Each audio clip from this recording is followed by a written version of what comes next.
All right. Good evening, ladies and gentlemen. Karibuni, karibuni, karibuni sana. Thank you so much for honoring us with this invite this evening. We have a very, very engaging session for you planned this evening based on succession planning for SMEs. As we wait for people to stream in slowly, I know most of you are coming from work. Maybe some of you are stuck in traffic. So some of our colleagues or our audience may take some time before they join us. So as we wait for them to stream in, head over to the chat section. Let us know your name. Let us know the name of your company. Let us know where you're joining us from. And we'll be glad to know that. This is going to be a very engaging session. So we would like to engage with you from the get-go. So head over to the chat section.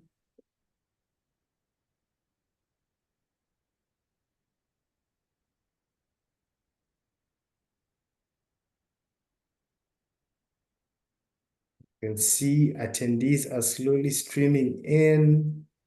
We have Duncan Irungu with us. We have Eunice. We have Jane Gitonga joining us. We have Lily Nyarika from Afri Reads Bookshop, Zion, Uganda Road, in Eldoret town. Lily, is it raining in Eldoret? Here in Nairobi, it's raining quite a bit. So we are grateful for the rains here. Tell us whether it's raining in Eldoret as well. You know, you guys are a breadbasket. If it's not raining there, we're in problems. I can also see Esther Kahuko, karibu sana. I can see, who else? John Kigada, karibu sana. Head over to the chat section. Let us know where you're joining us from. You could also tell us about the weather in your area. We are ready to engage with you.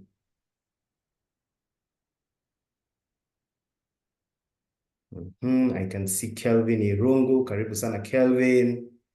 I can see Linda Maruti. Excellent. And Joroge Ruben, karibu sana. Joroge is joining us from Machakos town. Karibu sana Joroge. So I think we'll give our participants 1 more minute to stream in before we begin the session. Ababu Peace is joining us from Uganda. Karibu sana, Abaru. We have Esther Kahuko, also in Nairobi. Esther, you can let us know whether you're stuck in traffic. Are you safely at home? Are you joining us from the comfort of your living room? And we have Wanja from Kiambu. Karibu sana, Wanja. We had an engagement with Kiambu last week, so we're really, really happy to see someone from Kiambu as well join us. Karibu sana, Wanja. So I think we can begin the session as we wait for our other participants to join in. So before we begin, I will quickly just set out some ground rules just so that we can ensure the session is enjoyable for everyone. So number 1 is ensure that your microphones are on mute, just to ensure that you don't disrupt the webinar. We'd love to hear from you. And we will hear from you at the end of the webinar, where we'll have a Q&A session. So kindly hold your questions to the end of the webinar. Also, kindly ensure that your video is turned off. We would love to see your faces, but for now, you're stuck with mine and our lovely panelists.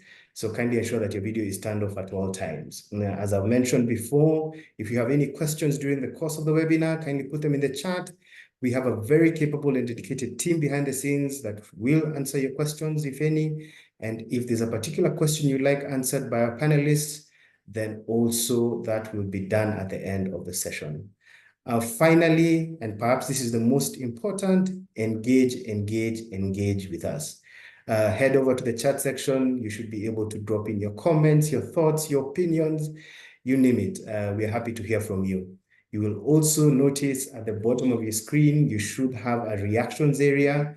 So if we say something and you're feeling a bit sad, maybe you don't have a succession plan, drop an emoji there. Yeah, if you do have a succession plan, And whatever the panelists are saying, you can actually see it aligns with your succession plan.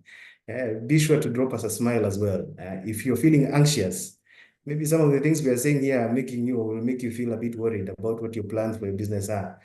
Drop an emoji for that as well. So we really, really want to engage with you. My name is Robert Njenga, and I will be your host this evening at World International, who are the facilitators of this particular webinar. I serve as the head of marketing and partnerships. So I'm sure most of you in our audience already know what World does and who we are.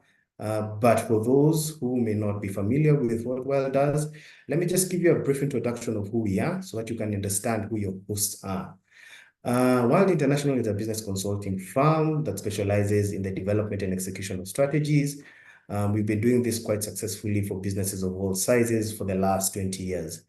We are also members of an organization called the Sandbox, which is a collection of over 35 experts, all geared towards providing support for entrepreneurs. So if you have a particular issue, you walk into the Sandbox today, whether you have a legal problem, accounting problem, technology problem, there'll be an expert ready and willing to serve you there. So at the Sandbox, we are the strategy experts. And in fact, one of our panelists here today also is a Sandbox expert. And I think once you get to hear her sentiments, you'll get to understand the kind of quality of experts that the Sandbox holds. We are joined by Kioi and company, who are the Sandbox experts here, the legal Sandbox experts. So you'll get to hear from them a little bit later. Above and beyond that, as World International, we do quite a bit of entrepreneurship support programs, or do hold quite a bit of entrepreneurship support programs in partnership with various partners, development partners. For example, Meta, the company that owns Facebook, Instagram, and WhatsApp. We do have a digital upskilling program that we've been working with them on for the last 6 years. We have another program with Aseli Africa that is geared towards providing support to our SMEs. We have another program with Yunus Social Business that is geared towards supporting entrepreneurs with a social cause. We also have another program with Brighter Monday, which is also geared towards providing support to the youth, making them more marketable in the market. We also have another upcoming project with an organization called WRI, the World Resource Institute, that is geared towards providing support to entrepreneurs who are restoring the Great Rift Valley, right? So we do quite a bit of work with entrepreneurs. Above and beyond that, we do have a strong component of business coaching. And this is based off our belief that whatever we do with entrepreneurs, be it interacting with them through our strategy services or any of the programs that we hold, we don't just let them go on their own. We work with them through that entire journey up until the point where they actually achieve their goals. And finally, we do have a very strong component of access to finance. We have some great partners that we work with who do help our entrepreneurs access the right funding that actually best suits them. So there's quite a bit that we do at World International, but that's not why we're here today. Today, we're here to talk about your business, what plans your business has in terms of succession, moving from one generation to the other. How does that look like for your business? On this particular webinar, I'm joined by an amazing set of panelists who also happen to be our partners in other ventures. I'm joined by CPF Financial Services. You may have heard of them when it comes to financial matters. I'm also joined by Kioi and Company, which is a leading legal firm in Nairobi. I'm also joined by CAM, the Kenya Association of Manufacturers. It's a business, it's an association that represents manufacturers within Kenya. You may have heard of CAM. When you're thinking about all the great industrialists like Chandaria, Bidco, all those. So before I hand it over to them to just take us through their insights and give us a bit of knowledge when it comes to section planning, I'd quickly like to introduce each one of them so that you can also get a better understanding of the kind of expertise that we have on this call. And I'll quickly start with Angela Kioi, who you can see on the screen there in a very beautiful top, black and white top. So who is Angela Kioi? So Angela is a managing partner of Kioi and Company Advocates. Angela Kioi is a corporate law advocate with over 14 years experience. Her practice has been dedicated to providing legal services to businesses and in particular to SMEs. Over the last 4 years, she has worked almost exclusively with businesses providing critical legal support and advice to over 350 businesses. Imagine that. Angela is a legal compliance expert, a negotiator that I can attest to, a very great negotiator, commissioner of oaths, notary public, and ADR practitioner. She's the managing partner of Kio and Company Advocates, an innovative corporate and alternative dispute resolution law firm that understands businesses continuously need a legal partner who will work with them from startup through growth to their maturity. In 2020, Kioi and Co Advocates joined Sandbox, Africa's premier central business hub, as its legal expert, and has over the last 2 years been providing critical support to the SMEs of Kenya and Africa. Wapi makofi ya Angela? I told you guys there's a reaction section hapo chini. I can even see Angela, there's some love hearts there. Okay. Karibu sana Angela. Next, we have Happy Caroline Kilongosi from CPF Financial Services. So who is Happy? Happy is the manager at CPF Mwamba Trust, which is under CPF Financial Services. Happy is passionate about estate planning, which is how she has cut a niche for herself in that space. This journey has led her to become a financial coach to advise and guide people to build wealth so that they can plan their estates for prosperity. Financial coaching is one of her passions, and she has had opportunities to work with different categories of people in their financial journeys. She is also a governance professional and enjoys assisting organizations to assess their good corporate practices, including families, which are the smallest units of an organization. She is also a seasoned expert in working with corporates in matters corporate governance and has consulted widely in that space. Okay.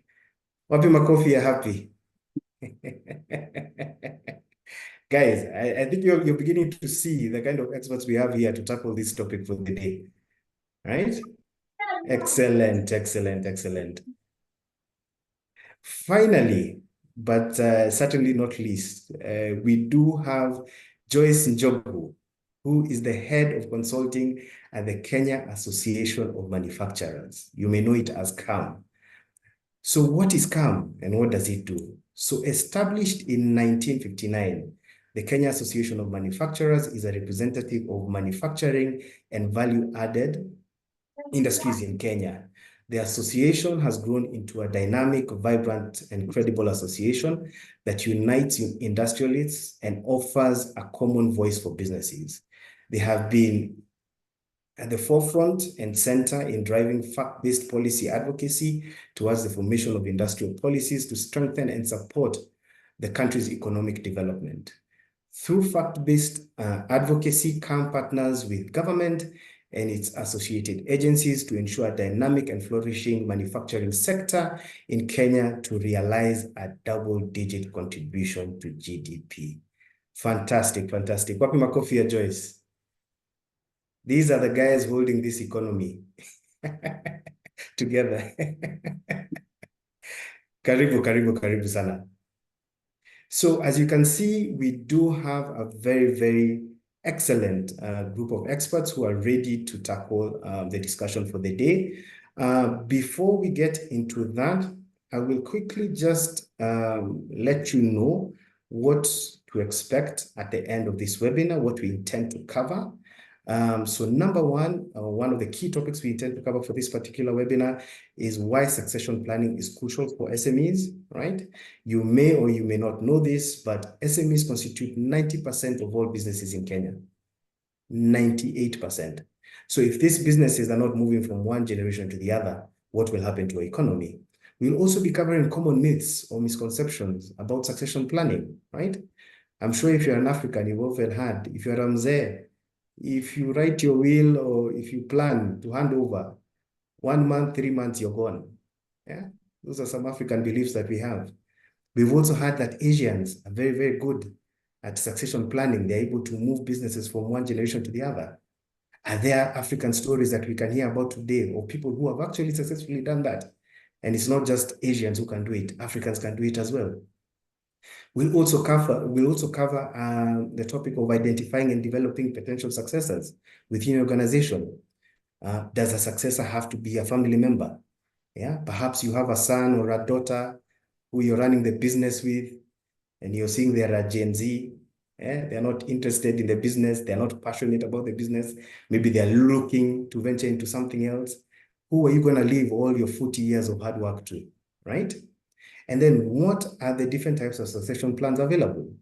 If you're looking at a succession plan, if you're a legal firm, if you perhaps are in the consulting industry, what options are available to you? So we will cover all those topics during this session, and hopefully what we do intend, or rather what we would like at the end of the webinar, is that you should have a holistic understanding of what succession planning is.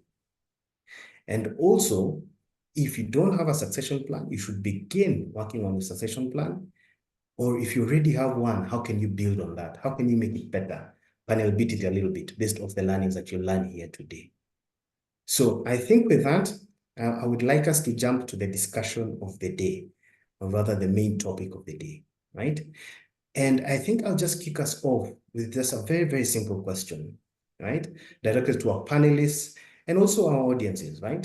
So to our panelists, what word comes to mind when you hear the term succession planning? In just one word, yeah? What word comes to mind when you hear succession planning? To our audiences, go over to the chat section as well. Let us know, what is that one word that comes to mind when you hear the term succession planning?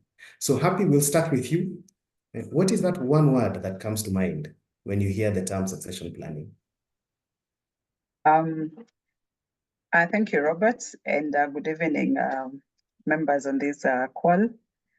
For me, it would be probate, the probate process, the whole of probate process. And when we talk of probate process, that is how the entire process, or let's say the development of wills, how if you don't have a will, how you apply for administration, letters of administration, complete to the distribution of that estate.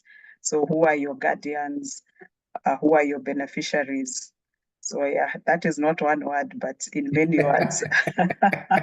In many words. Yes.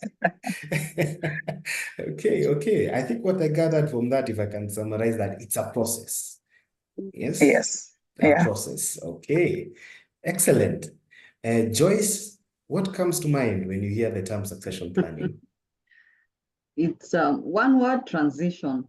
But like you said, it's it's handing over leadership roles for key strategic positions to other leaders to carry on. But it's all about transitioning. About transitioning. All right, excellent. Angela? Okay. Morning. Hey, good morning. I'm still on morning time. Good evening, everybody. I am still in the morning. But my one word would be legacy. I think when I think of succession planning is what legacy are you leaving behind? Whether it's for your business, for even in your personal life, it's your legacy. This is what people will say about you when you're with them. Excellent. And I can also see some people in the audience agreeing with you, Angela. I can see legacy there. I can see some people saying leaving a mark, right? A transition. Joyce had mentioned that. Wealth retention, right? So these are some interesting adjectives that are being associated with succession planning. And I think that perhaps sets for us the stage whereby we need to define what is actually succession planning from different perspectives. So Angela, maybe if I can just start with you, is what is succession planning and why is it crucial for SMEs? Okay, so succession planning, especially in the context of a business, is basically having a plan, having a way to move the business from one owner to another owner. And the reason why it is crucial essentially is because, at the end of the day, we do not live forever. And we need to always sit down, especially as business owners, and ask ourselves, what happens next? When I am not there, what happens to this business? Does it continue? Does it continue to grow? And how do I make sure that my vision as a business owner outlives me, even as I'm carrying on?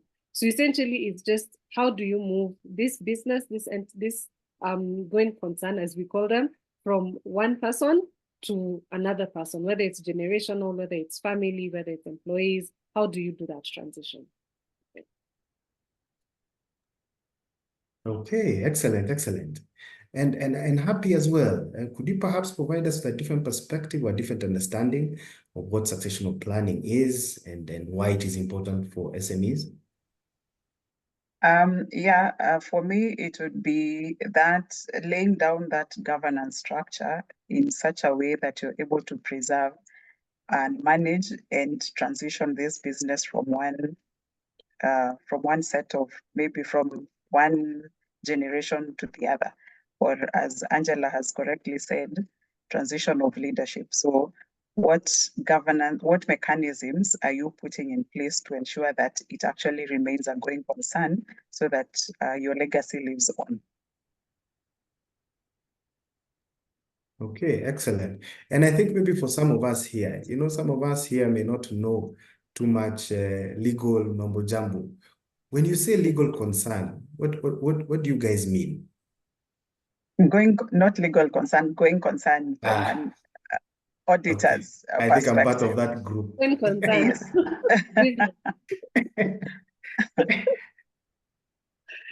Yeah. So what does that mean? Yeah.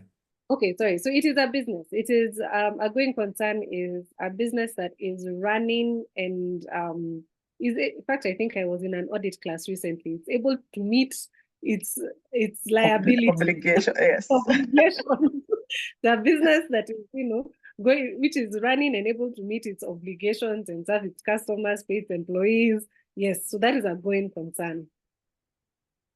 So that you give assurance to your stakeholders that come next year, you will still be there giving them the same service, if not better.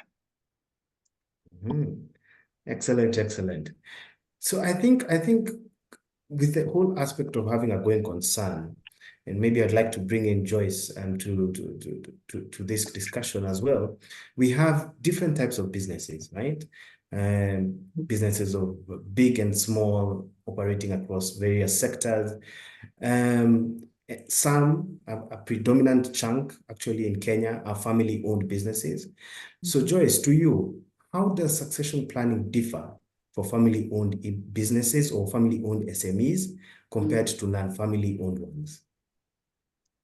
Thanks. First, we must recognize that all businesses operate in the same macro environment, whether family-owned or non-family-owned.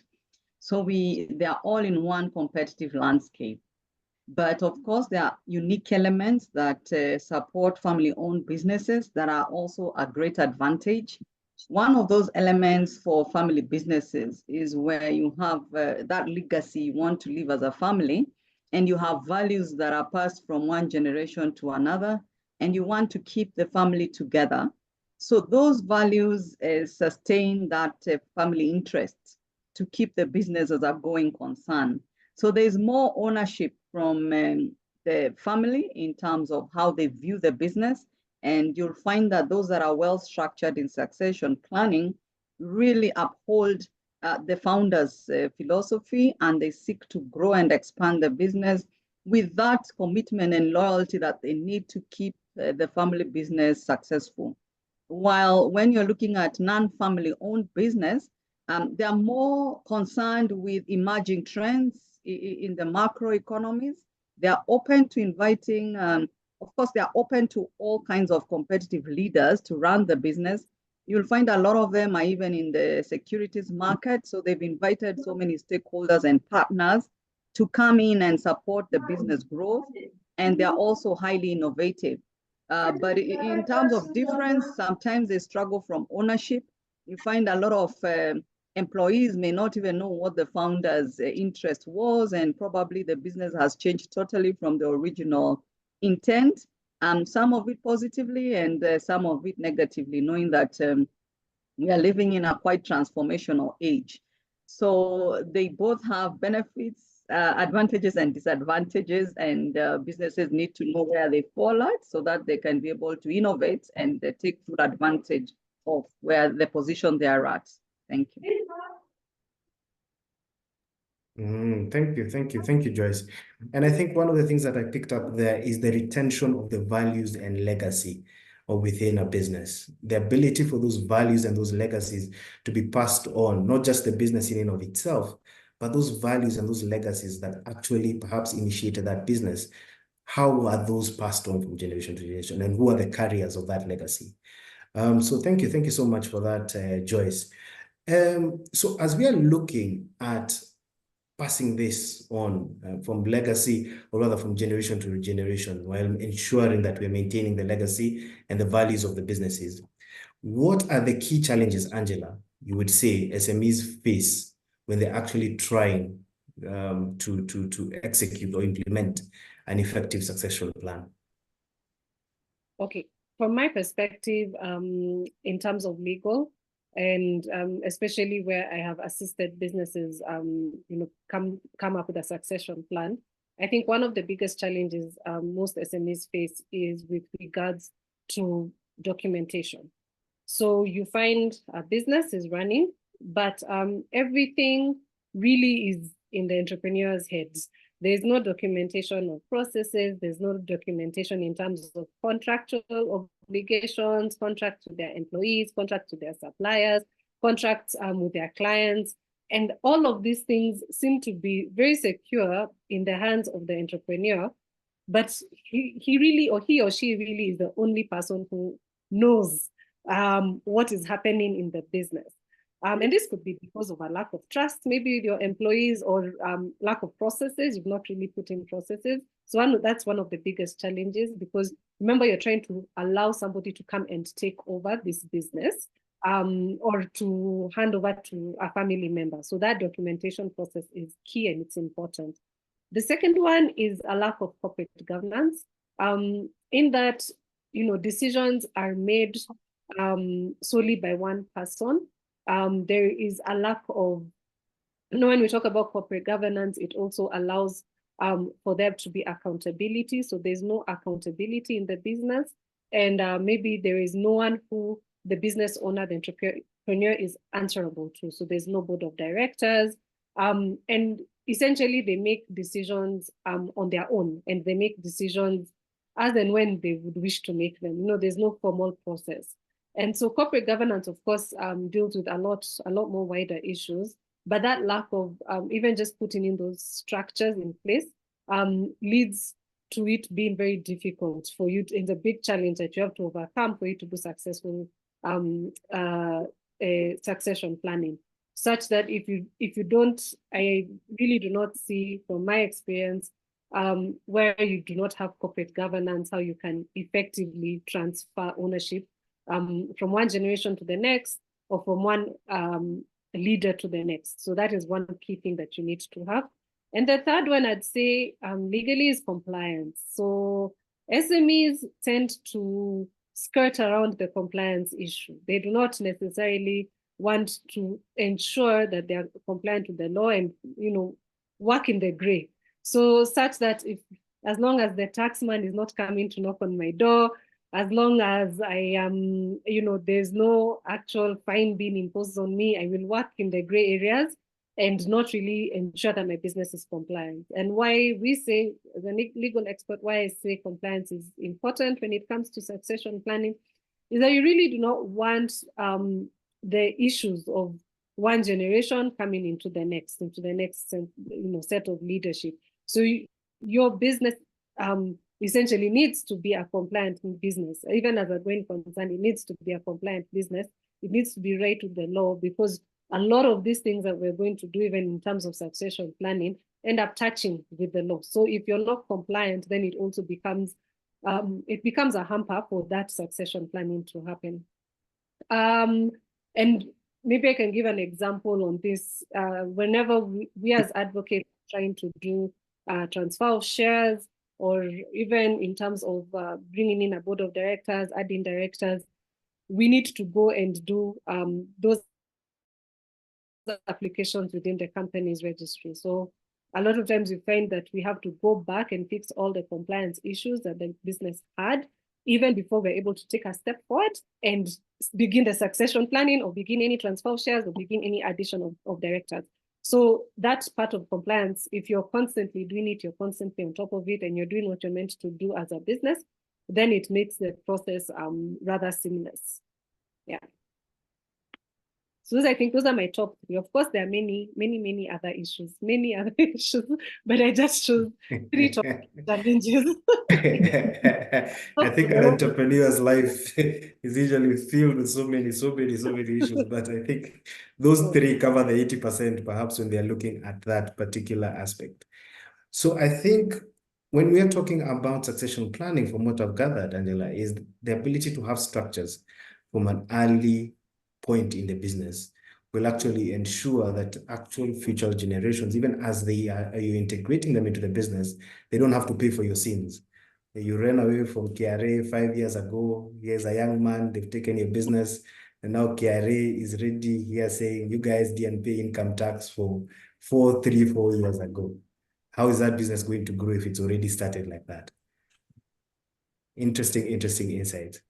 I think when we're looking at succession planning, obviously we need to look at businesses in the context in which they exist. They don't exist in a vacuum. They do exist in a cultural context. We are Africans, and there are certain notions and there are certain things that we have been taught, or, those beliefs successfully. If there's a good example of succession planning, is that these myths or misconceptions about how succession planning should go about have actually very successfully been passed on from generation to generation, right? I think I mentioned some related to, especially with male Africans, you believe the minute you start thinking about the will, the minute you start to choose your successor, you're in problems. You're a goner. 1 month, 3 months, you're off, right? We also have, myths that, Africans, after 1 generation, that business is no longer going to exist. So we have a lot of, myths, I would call them a misconception. And perhaps maybe Happy, to you, what are some of the common myths or misconceptions about succession planning for SMEs? Thank you, Robert. There are quite a number, but if I can only pick a few, you started by saying most, let me say, Kenyans, we believe that that's a premonition of death. But then the question that begs is whether or not it's a premonition. Would you rather die living when you planned or not planned? So most people would want the legacies, because I find it very interesting and paradoxical that we want good legacy, but we are not ready to put in the work. So you can't have your cake and eat it. So premonition or not, in fact, you should thank God that that premonition is there to allow you some time to actually put your house in order. Secondly, it's that there's that saying or narrative that people say, that I really don't care what happens to me after I die. But when you look at most of us, if let's say a good example that I like using for that is that when people are getting married or are about to get married, the one question that you will always be asked among the many is, what family does your significant other come from? So why is that important? Yet you want to say that you don't care what happens after you die, because you've left people behind. So it matters how the perception of your family to the rest of the world. Then there is that notion that your family will do the right thing. We want to believe that, but the reality is, does that really happen?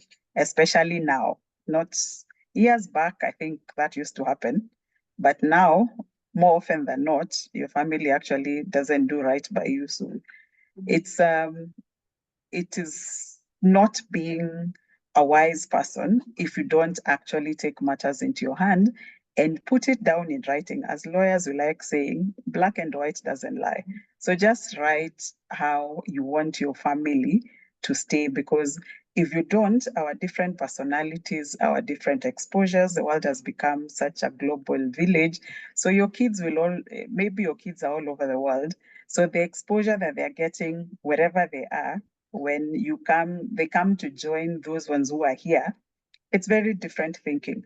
So is that the thinking that you had? Is that your vision? So if you don't put your vision in writing, then who will carry the day? It becomes very problematic, and no wonder we are seeing more and more families are fighting, and no wonder mental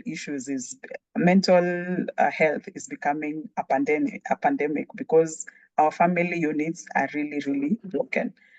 The other thing is that we'd like to believe your spouse will inherit everything, but how often does that happen? Everything changes immediately, one dies. And then there's also that the famous one that estate planning is for the rich, because when you talk to many Kenyans, they'll tell you, what am I planning? I have nothing. I do not have anything that is worth um, like writing down a plan for. But when you look at it, when we bury people, most communities have that day after or a few days after burial where they come to discuss how your clothes will be distributed. So if we bother to distribute clothes, I mean, really, why can't we just write? Because I say, even starting from your phone, there's that person that you'd like to own that phone. So let us distribute whatever we have, because we can never be the same. So it's for everyone. So it's important, even at a business level, among your employees, among your family, who's the right person to actually drive your vision and maintain your legacy. So put it down, don't leave it to the courts to decide, because they have no idea the dynamics in your family or in your business. Yeah, that is the few that has come to mind. And given that if you talk to Angela here, she will tell you probate process takes quite a bit of time. It is time consuming. It's very expensive. So why would you want to subject your family to running around trying to sort letters of administration? Yet you can actually do it yourself, so that they actually can go on when you're not there, in the same manner that they are existing when you are around. Okay, thank you, Happy. I think what I got from that is Africans are very trusting. You talked about the aspect that you believe your family is going to do the right thing. So I don't know whether the takeaway is don't trust your family. I don't know. Yes, from my experience, I managed quite a number, almost 1,000 families, and three-quarters, in fact, more than three-quarters, they don't. So just write it down, because our exposure, social media, the influence that it has, when that person who holds you together is no longer there, you have no way of telling. So just put it down in writing, the same way we have Bible for those ones who profess Christianity. Read and do what it says. Don't imagine what it. Don't So that you imagine. have the same interpretation of And maybe instruction. Robert, if I can say something. Yes, yes. I think the other reason, just to add on what Happy is saying, is that a lot of times we do not share what we have. We don't let people know what we have. So if you don't write it down, Yeah. it can very well disappear. So that's why it's important to have it written down on paper, black and white. I like that, Happy, black and Yeah. white. So people And know what. that is why we are having unclaimed financial assets. If we were open about what we own, that is one organization which wouldn't have been birthed. Mm. Yes. Okay. So write your own mini Bible and pass it on to your family. Yes, exactly. Excellent. So I think as we are having this discussion, Joyce mentioned something very, very important at the beginning of this conversation. And she was talking about whether you're a family-owned business or a non-family-owned business, you still operate within the same context and within the same, macros. So Joyce, perhaps you can tell us a little bit more in terms of how do external market conditions and industry trends impact succession planning for SMEs? Okay, thank you. I just wanted to add on the family Bible first. There's the issue of if you find successful family businesses, especially in manufacturing, that have a long-term view because of the nature of investment and heavy capital, they come up with family charters that guide the family and the vision they have as a family, and also a constitution on how they'll manage leadership, how they'll identify talent, and who plays what role across the different levels of the business, and even how young people get into the business and begin to work upwards to get a wide view of the business so that they start early. So there's that family constitution. Then there's the business constitution that then allows governance that invites even external management and leaders that then runs the business. So there's that a bit of separation that also guides how they invest and how they share dividends and, just what role people play. So if that doesn't exist, then you'll find people will be caught up in a lot of family conflicts, especially in the second generation, where you find siblings are fighting, especially when the founder dies. Siblings will not agree if there was no clarity. And even identifying talent quite early and all the siblings agree, so-and-so actually is very good as an administrator. So-and-so is a good networker.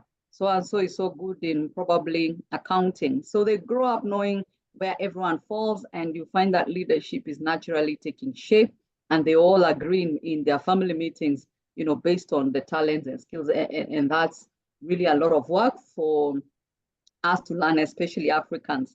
And I wish to also highlight there's family business and there's just individual ownership, where you are running a business, but it's not for the family. It's yours. And Africans, we like that because of also challenges like a lot of marriages break down and people don't want entanglements on who runs with what part of the business. So we don't separate the business from the owners and marriages and just all kinds of disputes in the family. But that's just I wanted to add to those comments. Regarding the market forces, I know Angela had mentioned issues of tax.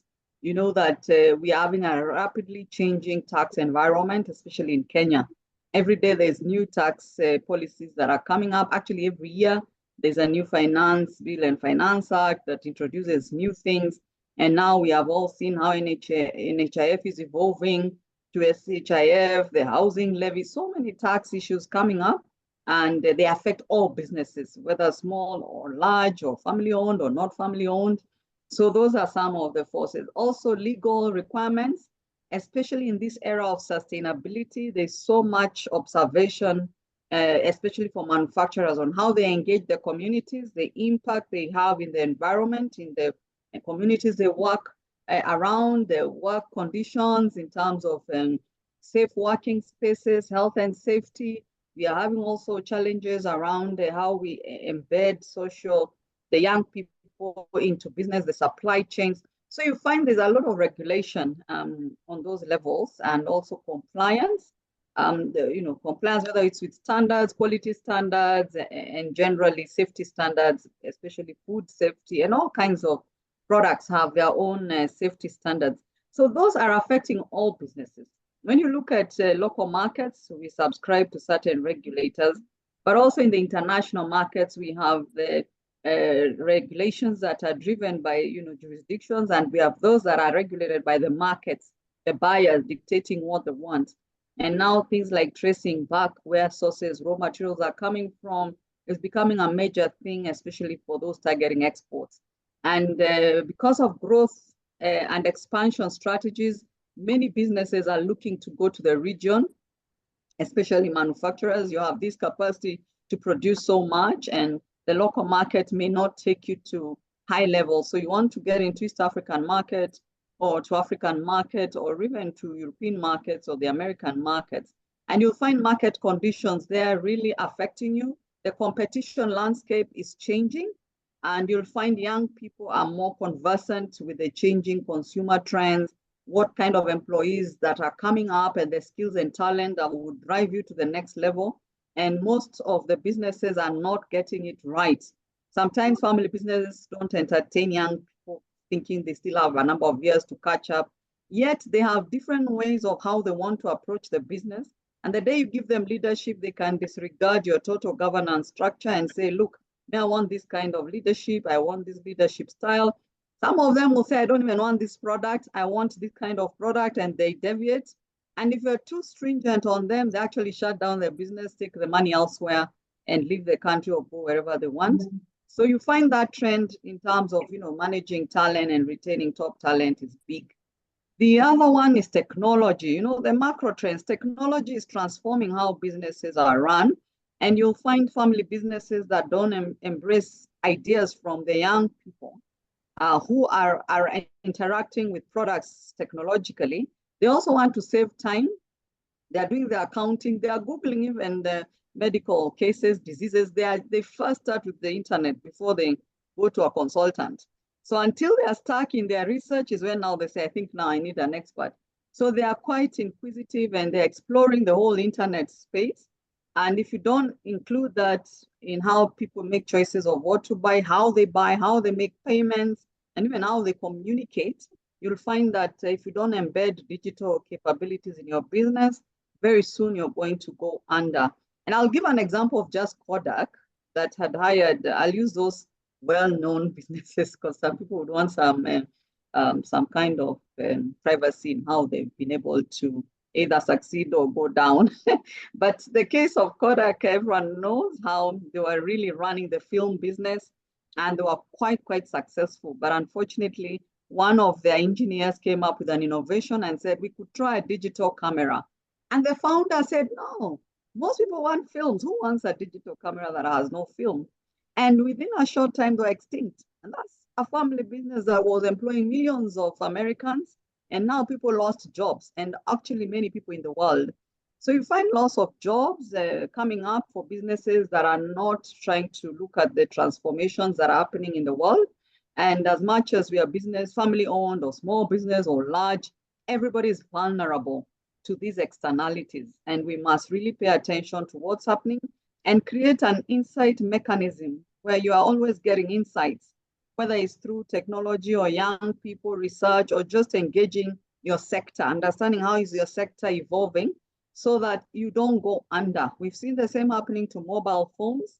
And even here in Kenya, we've seen family wrangles affecting how they view new strategies and visions, and they go under, like the supermarket space. We've seen how, family wrangles have just brought down a business. But we've also seen good companies that have transcended into second and third generations, even here in Kenya, like the Chandarias and others. We've seen them really embedding innovations into the business and how they incorporate young people and ideas, both from the family setting and also from professional managers that they've introduced.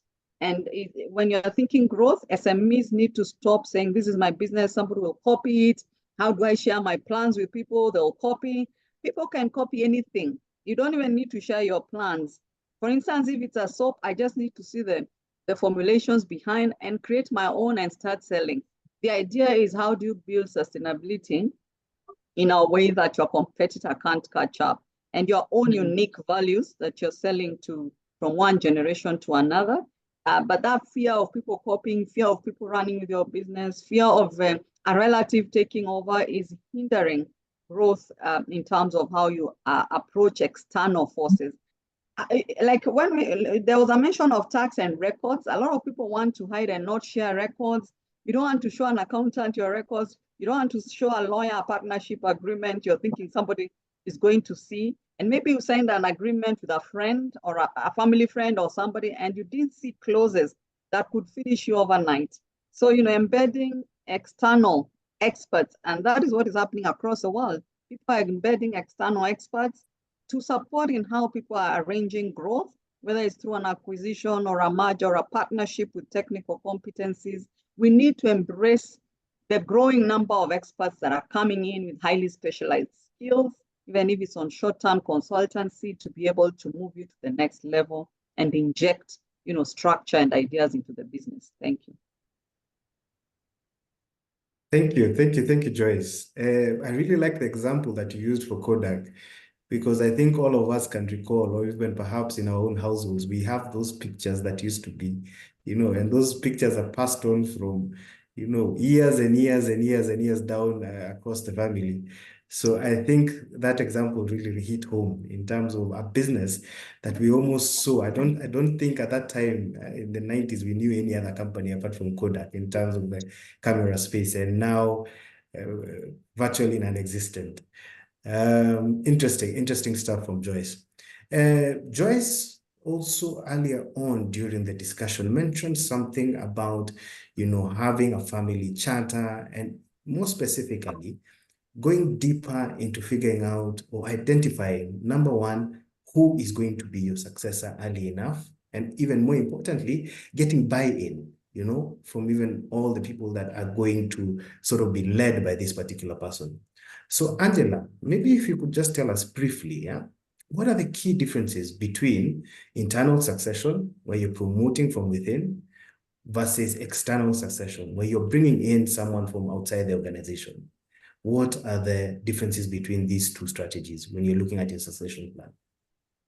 Okay, so maybe first it's helpful for us to know what the difference is. So internal succession essentially is, as you said, bringing people from within the organization. So either these are employees, family members, maybe too, like something like what Joyce was talking about with the family charter, key personnel who you build and have them in key positions for the purpose of them being able to take over and run the business in the future. External succession is essentially bringing in people from outside the organization to come into the organization, either to take up leadership or ownership of the business as a way to move on into the future. So we're like one of the key, I think you said key differences between internal and external is simply just the process that you're going to undertake to go through that succession. So with internal succession, a lot of it is based around your employees. It's based around those key personnel, that talent that you have identified, that family member that you have identified, who you see is capable of taking the business to the next level. So in this case, it could even be more than one. It could be one person, it could be 2, 3, 4 people or a team of people that you are looking at developing and growing into the leadership of the business with the explicit purpose that they're going to take over the business. So that also has to be explicit. And it could touch into family members. And there's so many different ways of doing it. So with employees, sometimes we see businesses doing vesting of shares, where you have key personnel who perhaps you feel you want them to not just be employed in the business, but to also have ownership in the business. And what normally happens in this case is that this person perhaps has skills that are very difficult. So if you're in the tech industry, you're thinking about the person who's developing a technology for you, or key skills that you want to ensure that they remain inside the business.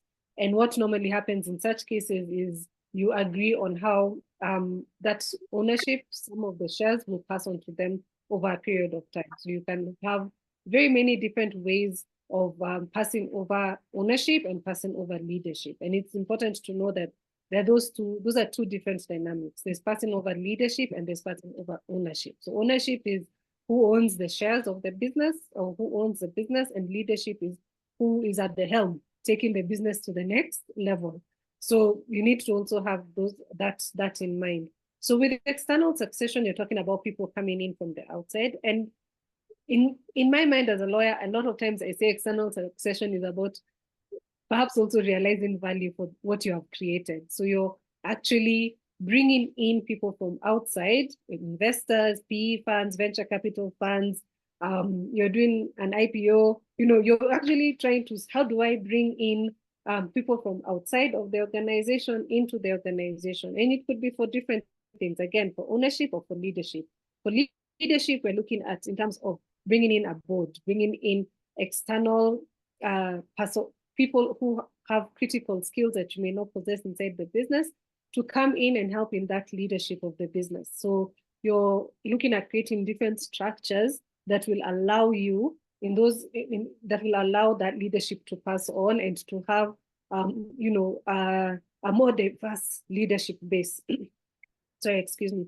But you could also be looking as a business owner as a way of bringing in what I would say, someone taking over ownership. So they can either take ownership wholly or they can take ownership, partial ownership. And I can give an example.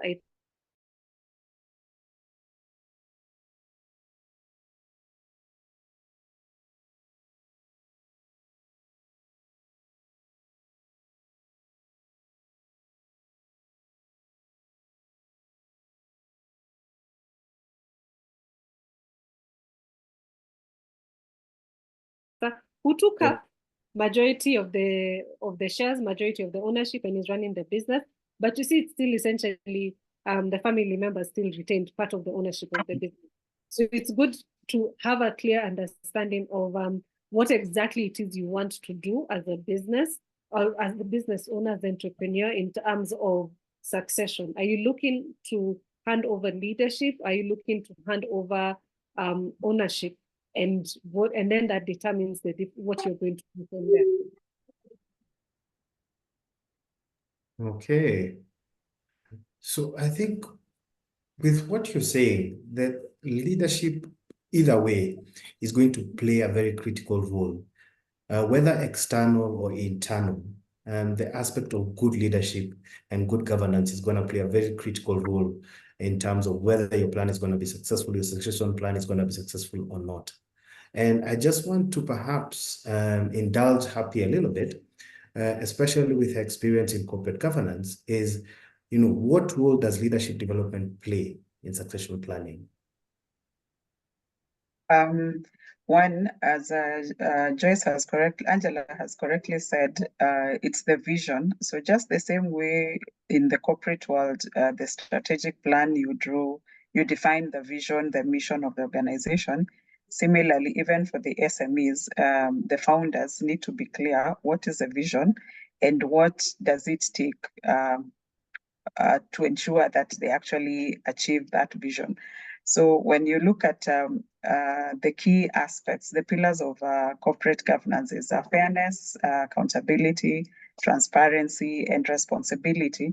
So as you develop one of the key policies that you need to have even at the SME level is a succession plan, which is very clear that you have identified these people to take over particular positions. And as you have identified, it doesn't end there. What active, how are you mentoring? How are you empowering? How are you training? How are you giving them responsibility so that you actually test the waters and test out their capability so that, as it was said earlier, you get to see, and that is a good practice because it allows you room for them to make mistakes and learn and while you're there and you're able to correct it so that when you're no longer there, then there's that assurance and guarantee that things will actually run smoothly. So as leaders, it's very critical, and our mind shift in this aspect is very important, that as Kenyans, we need to embrace that one, for any kind of success, you need to put in the work. So, and by you putting in the work, given the competitive landscape that Joyce has actually alluded to, you need to engage professionals to help you out. It might cost you some money, yes, but when you look at the risk that is going to cover you from in the future, when Angela comes to correct your mistakes of not filing, of doing all those things non-compliance, it will cost you more when you pay her to do that now to correct mistakes of yesteryears, as opposed to paying a professional now, short-term consultancy or whatever it is, pay a professional, the right professional to do right by you so that you spend now and you actually gain immensely later than trying to cut shortcuts, because it is said shortcuts will short circuit you. So it works very short term, but then you lose big time. So you'd rather sacrifice now, because the delayed gratification works in that sense. You will spend a little bit more at the onset so that just get it right from the get-go. Like the analogy, when you want to build a flat, you don't have all the finances needed to do it from the ground floor to whatever floor you're building, but the foundation needs to be right to accommodate the number of floors that you want to go to build to, so that you can keep doing the floors as you go by. So that governance structure, just get it right from the get-go, and you will incrementally increase or expand or enhance as you go by. So that leadership, that mindset, that just do it right from the get-go will save you a lot, and you will actually gain a lot. And when you look at the businesses that Joyce said, the family businesses that are doing very well, they have history. Many others have come, did well and died, but those ones, what we call old money, have stayed and they have weathered the storms. And it is because they have structures. As you said, there's a charter for the family, there's a constitution for the business. And with it, those charters are like the constitution of the country. Then you have the statutes that cascade, and then you have policies that actually the policies that will, some of them would be your SOPs, the standard operating procedures, so that everyone who comes in knows exactly what needs to be done. And it doesn't matter, even if there's turnover, the outcome will be the same, so that you don't affect your clients. By today, you are served by X, and tomorrow when you find Y, the service is different or the product has been varied, so you lose a customer. To ensure that that outcome remains the same, the structure in-house needs to be right from the get-go.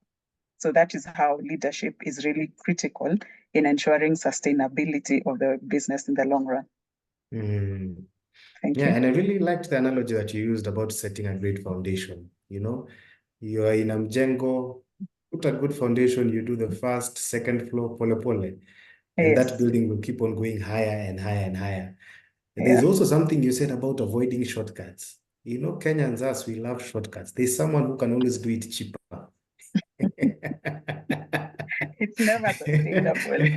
There's always someone who can do it cheaper. And I know people in our audience here, maybe nimeonewa Kenya. And I'd like to bring it back to our audience a little bit so they can tell us, nimeonea ama sijaonea. Yeah? So to our audiences, we'd also like to bring you into this discussion, and we just want to hear from you. We're going to have a quick poll just to let us know if you're joining us. Do you actually have a succession plan? Do you know a guy who did for you at a low price? You didn't engage a proper consultant. Someone just wrote down for you on a piece of paper, this is a succession plan. Do you have actually, what Joyce was talking about, a family charter, a business charter with structures, and you can envision this business 1 or 2 generations from now? We want to hear from you. So we are going to have a quick poll come up shortly. To our team in the back, kindly set up our poll. Just let us know, as a business owner, do you actually have a succession plan? And there we go. So kindly just fill out the poll and let us know, yes, you do have one, no, you don't have one, you're working on it, maybe it could be on the process. Yeah, I've never thought about it. Yeah, let us know. Let us know.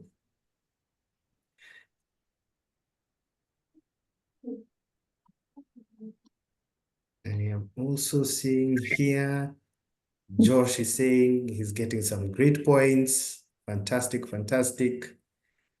Beth is saying she does not have a business charter. Well, Beth, we do hope from after this webinar, you'll start crafting one. And hopefully it can be passed down from generation to generation. I have no succession plan. Essie is saying, I have no succession plan on paper, just in my head. You've heard Happy saying you need to have a Bible. Yeah, that you're going to pass on from one generation to the other. So if you haven't answered the poll, kindly answer the poll before we begin the second session. And I am seeing the polls is there's a very, very big majority of you who are working on it, just like Essie.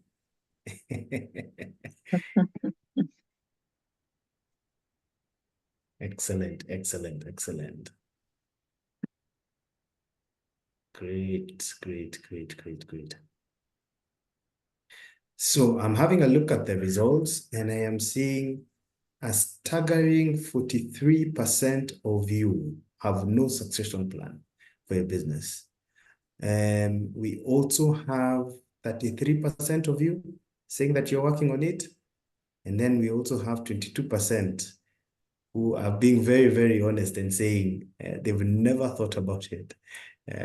Thank you for your honesty. We also have some 2 people who actually have succession plans. And that's quite interesting.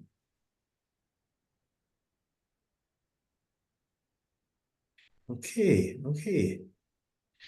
Robert, I hope the ones who are working on it, they have put timelines to it. Otherwise, open-ended working on it means nothing as well.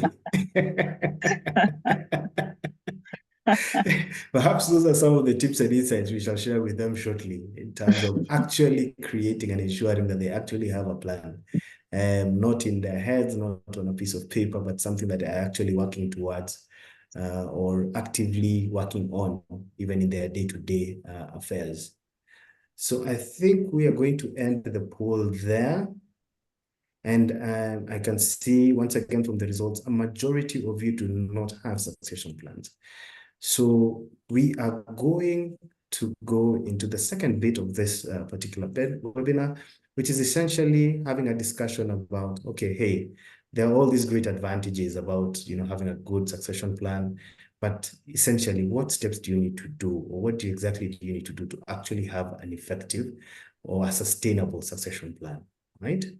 So I think with that, I'd like to jump into perhaps the first area I'd like us to cover is, there's been some mention, and also I think Joyce mentioned this, the aspect to be able, or the ability to be able to identify people early in an organization is very, very critical.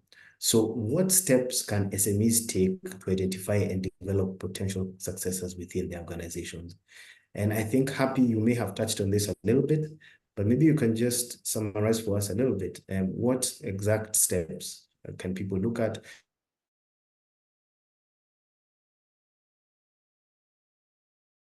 Business, and so on and so forth. Thank you, Robert. One, critical is a vision, because if you don't define the vision, then it would be very difficult for you to rally people to help you to achieve the vision. So number one is a vision. Number two is, what does it take? And can you break it down to manageable milestones? Because the vision might be big, you may not have the capacity right now, but it doesn't mean you'll. Rome was not built in a day, so a journey of 1,000 miles starts with the first step.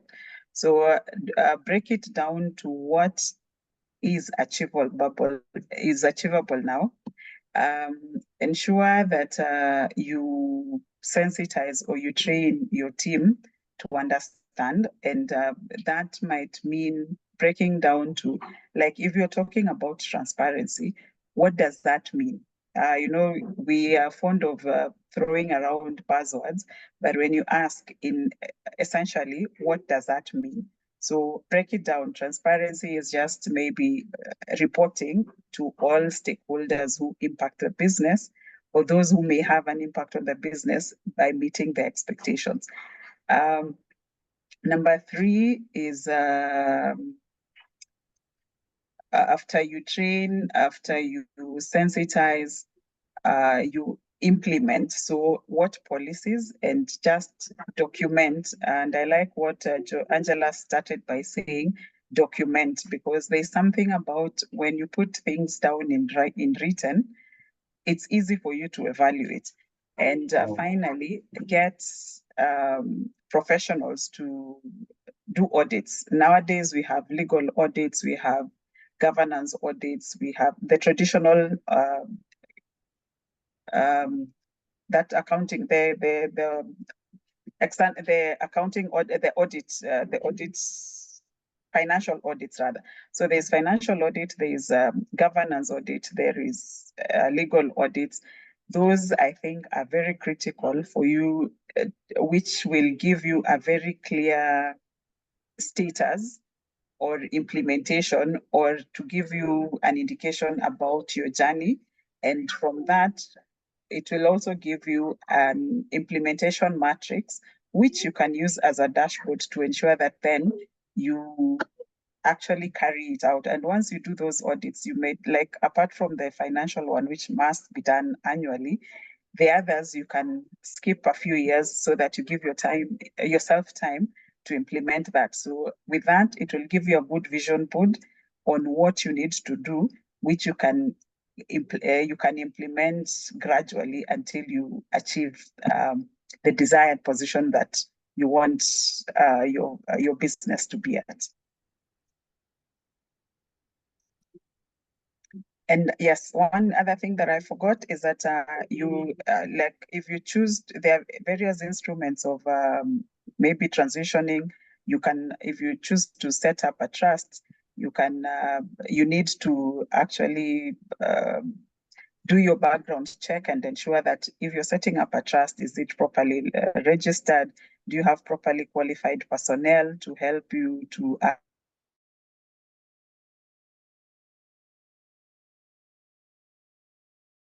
have the capacity, and is that their forte, so that then you know you're trusting your business to the right professionals. Thank you. Thank you, Happy. Angela, maybe a legal perspective towards that. How do you actually identify and develop potential successors within your organization? Thanks, Robert. I think maybe to just add on to what Happy has said, and I agree with her, it's important for you to be clear about your vision and for you to have a roadmap on how you're going to bring in potential successors. So as I said before, really, when you're looking at potential successors, it could be internal, as we said, and it could be external. I think for me, and maybe here I can put on my entrepreneur's hat, necessarily, and speak as an entrepreneur who is actually trying to do succession planning for her own business.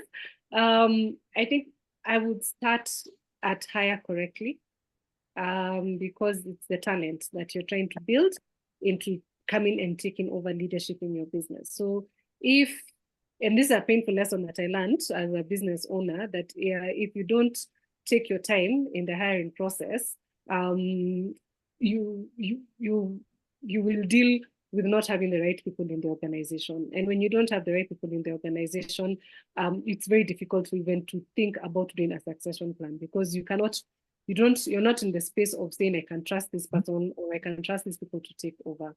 It is also important to know what key positions you're looking at. A lot of times as entrepreneurs, we are everything, especially, let me speak to the SME.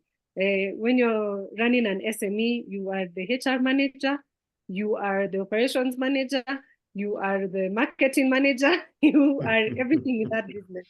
You are strategy, you are the executor, everything in that business. And so it's important for you to sit down and ask yourself, what are these key positions that I need to create and put structures that I need to put in place that people will take over the things that I'm doing. I think the worst thing you can do if you think about succession is try and replace yourself and get someone who will also be everything. I think what you should do is to split your roles as much as into reasonable roles that will allow other people to come in and take leadership in those roles. That is what makes sense, because then you're able to go and look for people who are actually trained. So, for example, as an advocate, I can admit on the financial aspects, I need to have someone who will take over, take that leadership role on some of those things to do with finances, and even to put in structures that will allow the corporate governance, to allow the transparency to be in place. So it's important to have that, to know that you're not looking for someone to replace you who will take over everything, especially for SMEs. You're looking at how do you come up with those key positions that you will put in the right people to take over. I think also training is a big one. I know Happy had talked about it. It's very important, and it's that you cannot hand over to someone if you have not trained them, if you have not enabled them to take over leadership. It's very key to be able to take a step back. And I think as entrepreneurs, again, speaking as an entrepreneur, it's very scary to say, I will hand over part of my business or decision making to somebody else, especially when you're looking at them as an employee. But if you've identified that talent, you need to start making those steps, because if you don't do that, they can also easily get frustrated, and you end up losing good key people who you've developed and trained, and then they go because you're not enabling them. And then finally, I'd say is all of this is anchored in a strategy. You cannot do this just by waking up and saying, I've identified person X and I'm going to grow them. It has to be a strategy. It must be written down. Like what happened, it has to have a timeline. You need to know this is happening within this period of time. And you need to also be very, very clear. Now, when I jump into the legal aspects, you need to be very clear about the documentation, or like the contract. How are you structuring these positions? How are you giving power? Are you, I have seen people who have the right intentions, but go about it the wrong way, and it ends up crippling their business. So for example, you want to hand over business to an employee, and at a very, very, very early stage, you've given them shares, 20% of the company. And you did it in the first 3 years, 4 years, 5 years, and you've handed off those shares to the employee. But then you still treat them as an employee. So now you start having employee problems, employer-employee relationship problems. But remember, you've given somebody shares in your business. You've already handed over those shares to them. So they're not just your employee at that point. They're also your co-shareholder. They're a member of the business, even if their shares are at a very low percentage. And those shares, I know were mentioned in their employment agreement. So they're not dependent on them being an employee. There's no mechanism you put into place to protect your business if that relationship goes south. So because you didn't think through and you said, I want to bring in somebody and build them and grow them in the business, and you are really had the good intentions and said, I'm doing this because I want to plan for the succession of my business. As Happy said, you've not sat down and consulted with a professional or a group of professionals who will help you structure that process. So if you don't do it in the correct way, you could have all the good intentions, but end up putting your business at risk, because then you're left with serious problems. Now I have employer problems with this person, but at the same time, they're a shareholder in my business. How do I start exiting them from that organization? Because the succession plan I had in place did not come to fruition. Remember, planning also means you need to know what happens if things don't go the way you want them to go. So what mechanisms? It has to be written. What mechanisms are you putting into place? You cannot just identify and train and do all these things. It has to be written, it has to be on paper, it has to be clear as to how that is going to happen. Yeah. Thank you, Angela. And I think you brought up a very, very interesting discussion, or case study for that matter. You're saying someone that's come into the organization, they already have 20% shareholding. That's a very, very generous business owner, for one. Extremely generous. I think we would all like to work. Yes. That was a generous business. Yeah, and also Joyce mentioned earlier on from a multinational perspective, where we had Kodak and they were not able to successfully transition from one generation to the other. So maybe Joyce, if you could just give us some some stories, some encouraging stories of people who have actually been able to execute some proper succession plans.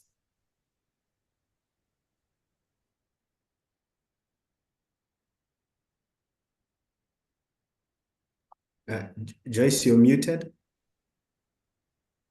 Okay, sorry. So a lot has been said about succession planning from an administrative perspective, but the bigger part is the long-term view of how you'll grow your business and how you'll increase your profits. And we've seen a lot of families plan very well in that aspect, because even as you look at talent and look at how to recruit and retain that talent and how that talent will grow in terms of how you've profiled the particular skills that you need. Because I could be today's talent, but in the next 5 years, I'm not the talent that you're looking for unless you build my capabilities and I'm willing to continuously learn. Especially, as I said, with technological changes, a lot of the skills are changing. And we've seen some businesses, I don't know, I'm a bit worried about mentioning some, but we have one here in batteries, you can guess. They went into robotics, and half of the staff who were doing that robotic line chose not to learn. They actually said they don't want to learn robotics, and they got a package and left. Yet they were yesterday's talent. So talent keeps evolving as technologies change and new emerging needs come up. And we saw during COVID how that affected a lot of organizations in Kenya. And managing risks became a big component of that. So as you're building your growth strategies that can be sustained and be profitable, you're looking for talent that can drive that growth. And that's why you find young people being brought in. So examples of some of the companies I had mentioned, even Chandarana. And I like what Angela was saying, that even as you're handing over, you balance your role and the new talent and skills you're bringing in. We've seen some companies like one cement company handed over to another generation and supported in terms of, I'm talking of local companies, but I prefer not to say. So they handed over to the second generation, and the second generation came with huge ideas, which was okay. So I'm just trying to show examples of successfully transitioning, but not necessarily successfully managing growth. So the transition was very successful. The founder was able to guide the leader for 10 years. And of course, age and health issues came in and they were not able to sit in the board anymore. And the second generation leader chose to then expand, diversify into new products, went into cement from doing, fertilizers, and striked a partnership with another organization, which was not well guided, probably with the lawyers and people support with partnerships, business advisors and such. So it was, the partnership was stifling their growth. And later they got another consultant to manage the business, and the successor became hands-off, thinking that, let this manager who I'm paying a lot do all the finance, do all the audit, do even HR, do, all the procurements, because you're paying them, let them run it. And he became hands-off. And one of the lessons there, of course, is you must provide oversight. You must still be in the business. You can choose to be a director, managing director, and somebody's a CEO. You can choose to be the chairperson, offering an executive chairperson, offering a lot of support because you're the vision carrier that has been handed over. Unfortunately, the business started inviting investors because they couldn't manage cash flow, heavy investments in capital. I'm talking manufacturing, and they got big loans to buy machinery. And when they were setting up the machinery, they discovered they didn't have enough money to finish that setup and the project. So again, the machine stayed there for 2 years, not generating any cash flow, and the bank is requesting for money. So you are trying to borrow again to pay the bank, and it got into a mess. Eventually, they had to go to a company to support them, and they sold equity above 45%. And after selling the equity, one of the things that came up was separate the roles of these CEOs so that you have experts running supply chains, running HR, And unfortunately, the vision carrier inherited that leadership, trusted this guy so much because he was giving him a very high salary. And that's another area in terms of how do you share dividends and how do you compensate, your compensation model. So you give the leader or whoever inherited that leadership a lot of, huge compensation, and then they don't focus on everyday work and they think the business is doing well. So after some time, the equity partner came and said, we've analyzed your systems, we've talked to all your lead managers, and we think your problem is your current CEO. Could you then ask him to step down? Unfortunately, he refused. And the next step, they were unable to continue with that partnership. They had to sell off the business. And that business had done almost 80 years, unfortunately. And it was hard sweat from the founder. And of course, the mother had to talk so badly how he couldn't sustain it. And he got into a form of depression, and it can be ugly. So he has to, some Africans say, oh, this business died with the owner. So when the owner died, the business died. And, the new person has to start afresh. So I'm just giving an example of how succession planning was done well. Leadership was handed over well. Somebody was mentored for 10 years.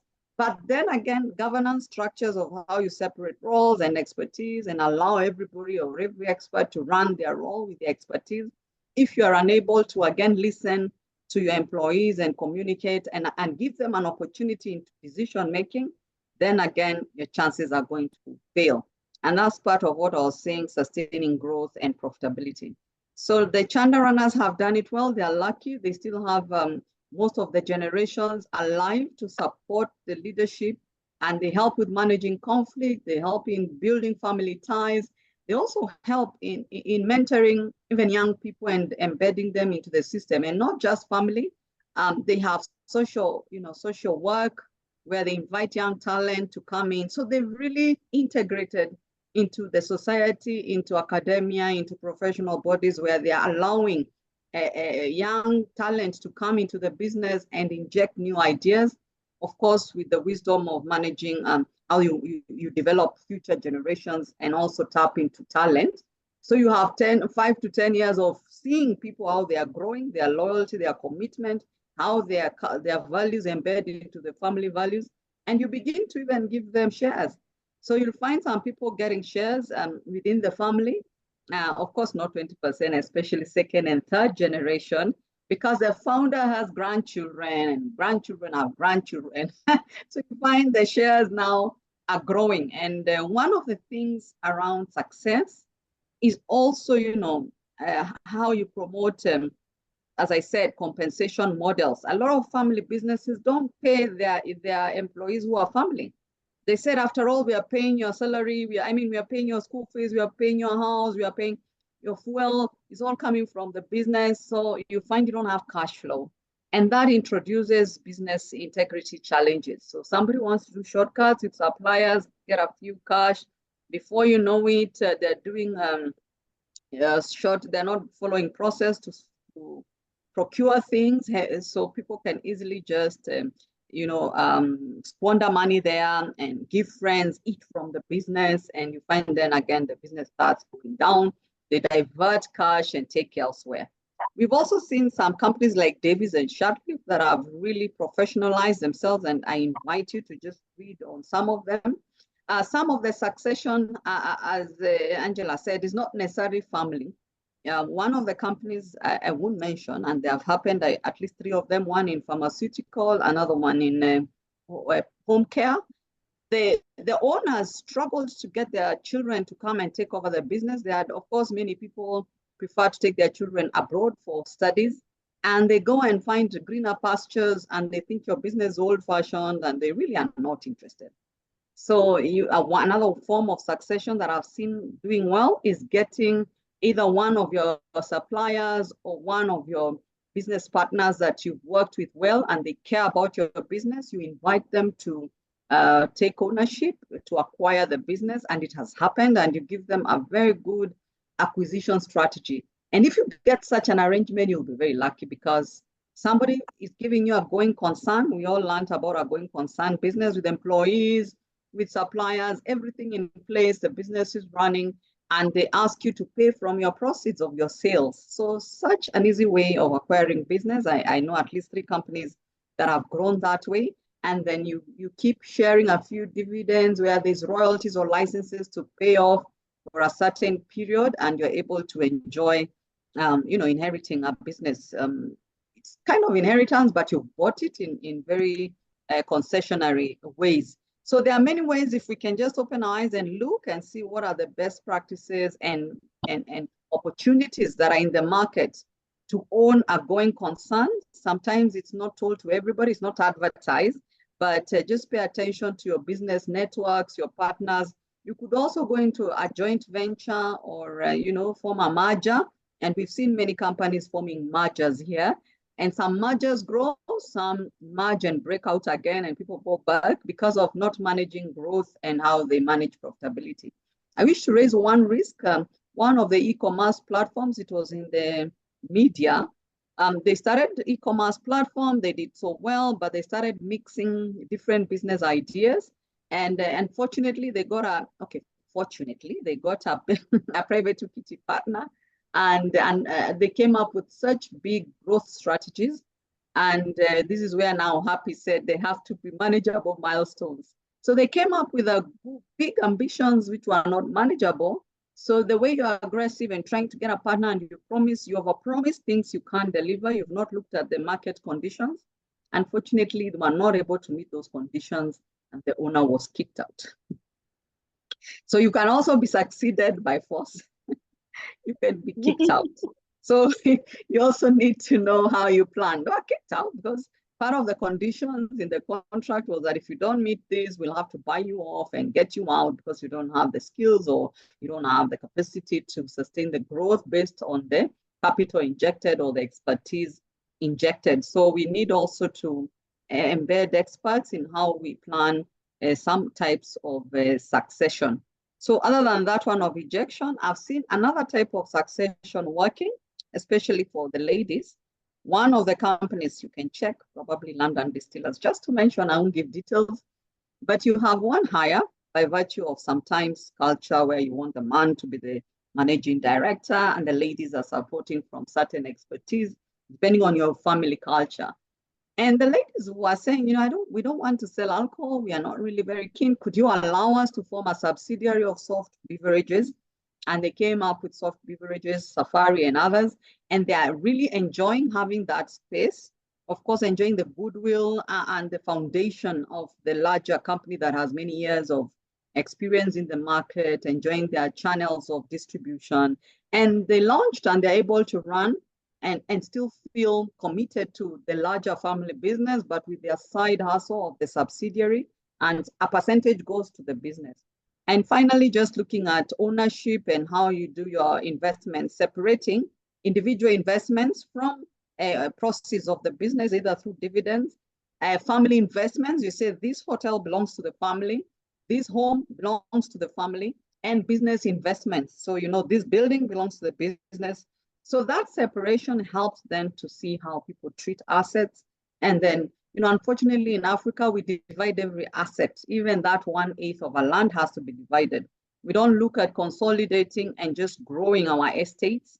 And it's a lesson we are all learning, and thanks to Wild for bringing this up, because as much as we are focusing on businesses, we also have just home assets. And we've seen how like central Kenya has been affected.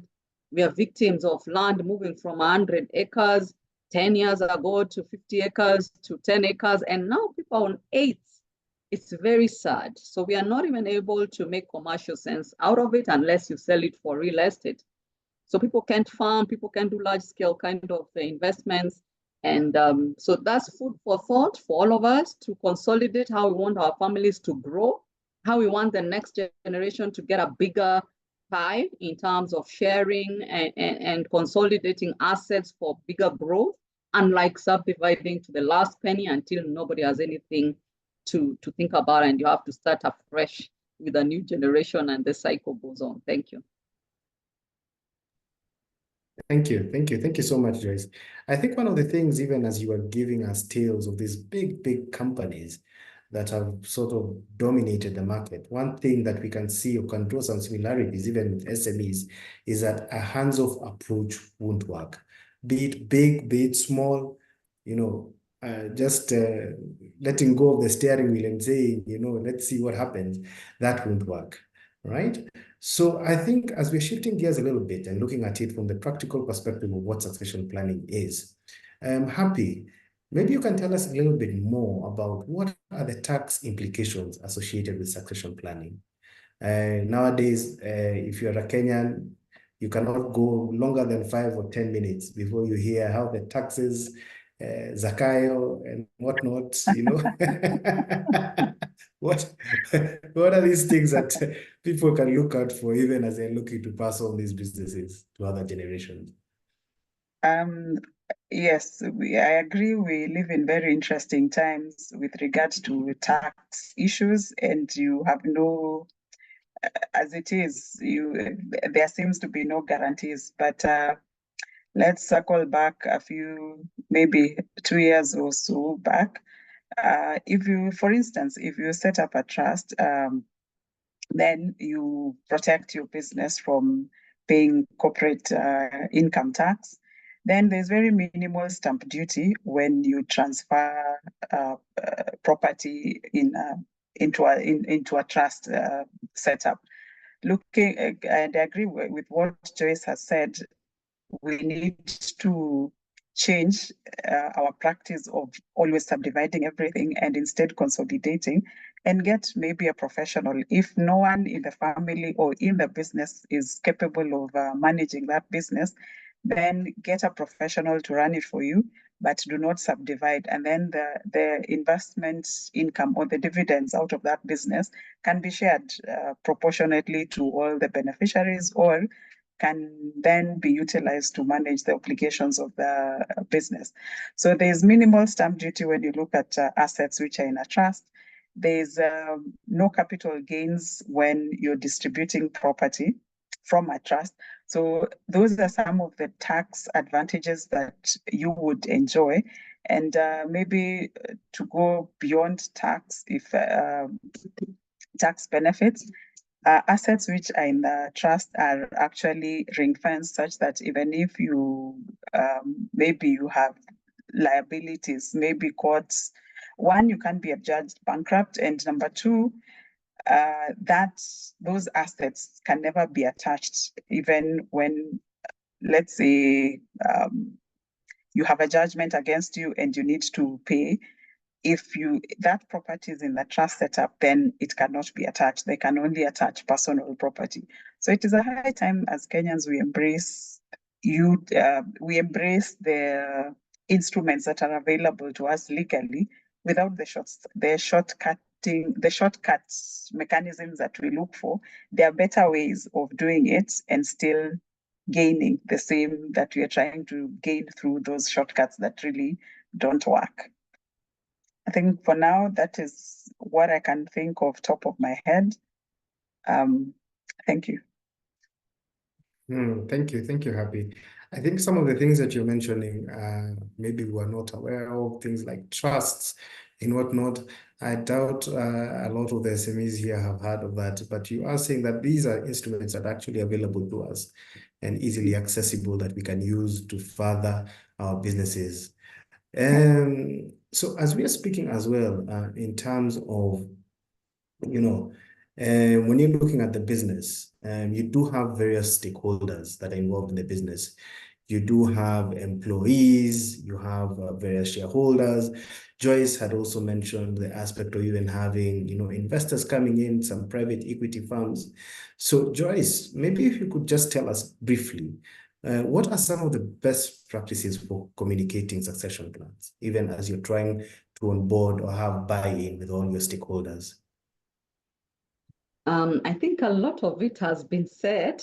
Communication starts by putting it in writing, what you have agreed together as a family, and also at the boardroom, the decisions you've made on especially the vision of the business. And this is not just about family business, it's for everybody. Succession planning, I must say, is not just about changing ownership. It's also about having every critical role, having a plan B in terms of that continuity of that particular role and what it means to the business. So everybody really must think through who will take over from the production manager, who will take over from the HR, and embed that skills training. And also just when people are on leave, people need to go on leave again, who's holding fort. So there's that challenge, especially with SMEs. And that's an opportunity to also get multi-skilled people. But before getting there, and it has been said, is that aspect of you have very clear values. This is what we stand for. You have a philosophy that guides your commitments, and also a code of practice on how this is how our leadership will be like. That's documented properly. And then the usual corporate practice where you have from your reception to the boardrooms to everywhere visuals of this is our vision. These are our milestones. Some people call them dashboards because we have had a challenge of big strategy documents that nobody is reading. After they've been written, they are put down under, somewhere hidden, and even the owner doesn't make reference. So just having very clear snapshots of dashboards, this is what we are pursuing. And for us at CAM, we also promote daily Kaizen, daily communicating what you anticipate with a longer term vision, communicating daily milestones, communicating daily teamwork, and just reminding each other the values that you're pursuing, celebrating wins. And those are platforms for communicating what you have been able to achieve, where you're headed. And also there's the opportunity for you to get a platform to share your ideas and contribute to decision making. So people are constantly interested in the business, in the direction it's going, and also having very clear, like weekly or monthly learning days where people share, as a group, what they have been able to achieve, what they are pursuing, what risks they have seen in the market, and generally an open door policy that people are communicating. So besides the big document, I'm not saying you don't have a big document, but someone must just make it into a dashboard that's being shared, digitize it in a way everybody can access. I worked for a multinational where I never needed to call anybody. And I struggled because I was coming from a company where you're always asking someone, where do I get this? Where do I get this? And when I joined that company, they're wondering, don't you know there's an intranet? Just go and click this and you'll get everything. Tools, you'll get all the checklists, you'll get all case studies. Just read. And before I got into that culture, I realized I actually don't need anybody. Everything is there in terms of case studies, methodologies, checklists, and all tools. And I said, this is really wonderful. I rarely see that in local businesses, but it's such a simple thing, having a centralized information system where I can constantly check what are the HR practices here. If I want to apply for leave, what are my benefits, my opportunities? So it's the usual things around communicating. But now in terms of succession planning, as you manage talent, as I said, you'll find through your appraisal system, people begin to appreciate people's expert skills. And you don't struggle. Everybody will tell you, especially if you're doing 360-degree assessment, whether it's a family member or an external manager, or a manager who's not necessarily family, through those systems of appraising each other in written and also verbally in meetings and recognizing achievements, you'll naturally begin to know who's actually best talent in what area. And people will agree this one should take leadership. Give them an opportunity to take leadership and communicate also how they're embedding their values into the company vision. Give them a platform to test what they're doing so that they're able to showcase. Communication is not just verbal. You also must practically demonstrate what you're doing. Let's say you go with the founder to meet clients and you listen in on them. You see how they communicate, not just verbally, in writing, even in terms of their messaging, their demeanor, the professionalism they bring on board. You find when you do that for a while, then you're communicating as a leader that this is what we stand for. The opportunities, especially in looking at root causes, those decision-making tools that begin to help people, what you stand for as a business. And before you know it, even the receptionist can make decisions on simple things. They don't need to call you. They already know our business, we stand for this, and they can share. So you go delegating responsibilities from basic ones, and then people know this level, I need to hand over to so and so to the next level. until the culture in the business is quite effective and everybody feels they are productive. That way, there's one lady who told us she was in the southern side of Africa, she's a Kenyan, and she went to work for a dairy company. And they were really struggling with transformation. The market had changed, and she was struggling on getting ideas. And one day she was just idling with the driver, and she asked the driver, "What do you think we could do differently?" And the driver said, "But have you tried schools? Have you tried this? Have you tried that?" And she was so shocked. She had to call the company back together, the leaders, and say, "Listen to this driver. He's been delivering our products here and there. The watchmen, the supply chain managers keep asking him, why can't you do this? Why can't you do this?" But he didn't have a platform to share. And nobody was telling him we are open to new ideas. So just, having a way of engaging everybody, including everyone in the business, that diversity we say of whether it's age, whether it's, different levels of staff, whether it's gender, all kinds of diversity. And you'll find that as a business, you're able to communicate. So communication is not just top down. That's what I'm trying to say in very many words. It can be also bottom up and across levels, peers. Just create an open culture of communication and you'll be so shocked at how your business can just grow and how you'll identify leaders and even embed everybody to look at themselves as leaders in their small area. The receptionist is a leader in her space. The tea lady is a leader in their space. The driver is a leader in how they really communicate and promote your business because they are facing all kinds of stakeholders directly. And of course, the top level whose demand on how they communicate is much higher. But let's embrace everybody in the business. And like Angela said, if you recruit right and you take your time to get people who are committed to the business, then you might as well engage them properly in the business so that they can stay. Make them feel they belong. Let them own it in terms of also wanting success for the business, and you'll be surprised. I know it's easier said than done, but we're all learning. Let's practice how we view leadership. Let's practice how we view sharing and transferring leadership roles and just growing business. But ultimately, think long-term value. How will you grow your business? How will you sustain that growth? And how will you involve communities around you who really support you? And communities also have a lot to contribute to your business, especially some of us in manufacturing, where you're based. If you involve communities, they'll really help you identify resources that you had not thought about that can help you grow. And they're part of the leadership.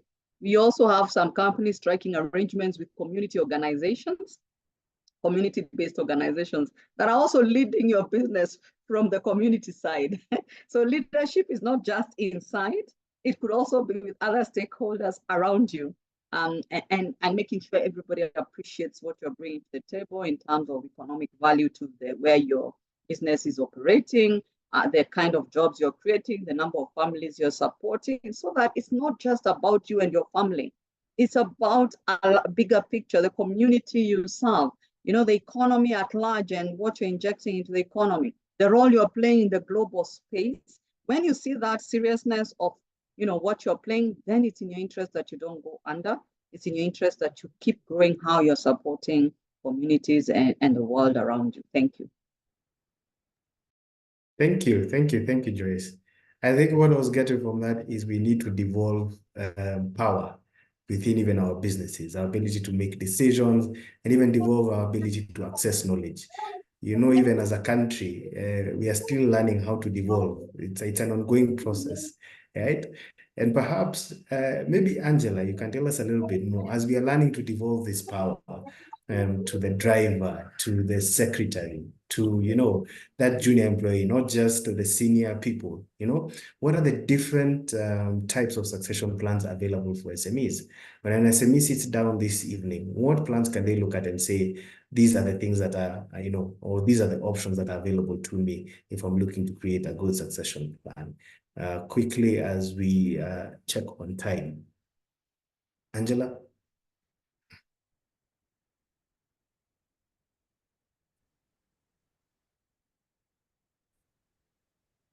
Angela, are you still there? Sorry, can you hear me?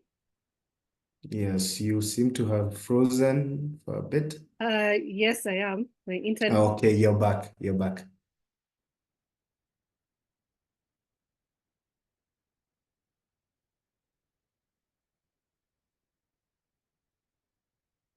Angela, are you there?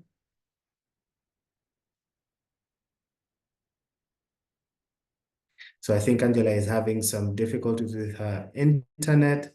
But I think with that being said, as we wait for Angela to get back, maybe Happy, you can briefly just tell us, yeah?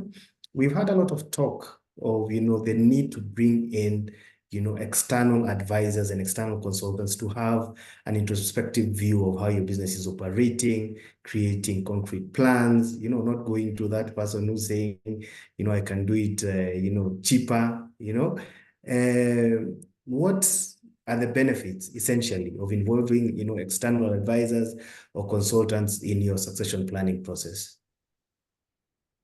One, it is for somebody said proper hiring. So you could engage proper professionals like the HR to an HR firm that uses a modern day of hiring, which is not restricted to qualifications and just an interview only, but they go further in assessing your psychometrics so that you find someone who's one qualified and number two matches or aligns with your culture and values in the organization. Because if you get somebody who is qualified and their values are not aligned to yours, then they have a big potential in derailing or maybe even eventually collapsing your business. So the importance is, one, you get professionals who align with your values so that when you make them understand your vision, then they're able to help you with sustainability of your company.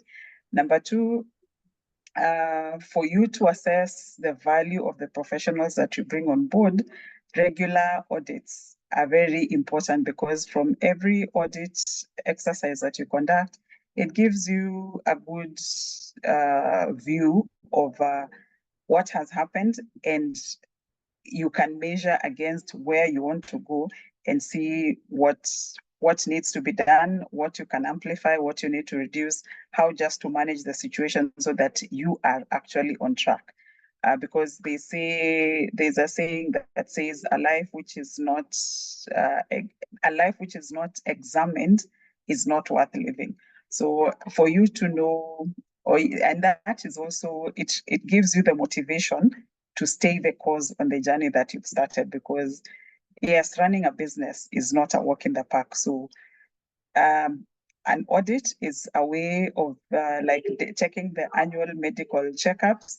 You're not necessarily sick, but you're just going to a doctor to assess your health and advise you whether you're doing okay or there's something that you need to start working on before it actually blows out into something that you can't handle. So it just gives you a right sense of what your health status is. So even for the business, regular audits would be good. And that would also, and you see, when you're auditing, it goes to auditing the company, evaluation of your board, and evaluation or appraisal of your staff, so that all aspects of the business is, you get an assessment, a clear view or an assessment of what is happening, whether at the board level, whether it is your staff, whether it is the organization as a whole with regard to processes, and that will mirror against the prevailing dynamics in the market. So what do you need to embrace? If it is change in technology, if it is change in the skill set in your board that you need to now get other specialized skill sets so that you are able to achieve what you have set or to manage the challenges that have come on board. It's a good way of ensuring that you are afloat in all aspects. So culture is important, audits are important, so that, yes, it helps you to strike a balance. So in that sense, you'll be sure that the professionals you have onboarded are actually giving you value for money, and not as Angela had, I think it's Angela who said that a business, you hired a professional and you become hands off, and shortly before you know it, the business is going down. So much as you do that, the need for regular audits to assess just the health check of the entire ecosystem is very, very critical. So for me, in terms of, and that assures sustainability of that business. All right. Thank you. Thank you. Thank you so much, Happy. I think we have had quite the discussion around that, and I'm sure our audiences has been able, or rather our audience has been able to garner one or two insights that they can implement very, very quickly right after this webinar. We do have a couple of questions which we shall quickly take. I know we are quite pressed on time, but that's what happens when you have a very engaging topic. You tend to have quite a bit of questions. So quickly, as we wrap up, to Angela, just quickly, if you could answer this. I can see Idi Salim asking, is succession the same as inheritance?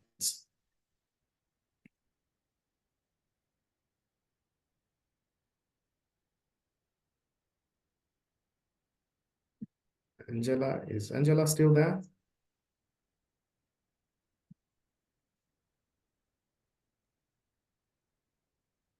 Okay, as we wait for Angela to come back to us, I'm happy. I see a question here. Angela, are you back? I think I'm back. I'm so sorry. I don't know what's happening with my internet. It's feeling like it's 9 o'clock.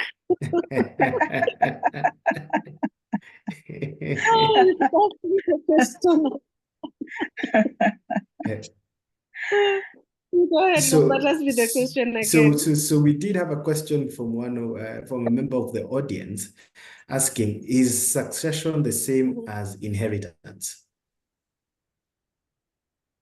Okay. Very quickly. Very quickly. I'd say yes and no. So we are talking about succession planning for businesses, especially so you could have proper corporate structures where not necessarily it may not be the same as inheritance, but you could have family-owned businesses or businesses just owned by individuals, where now we will be talking about very seriously about inheritance.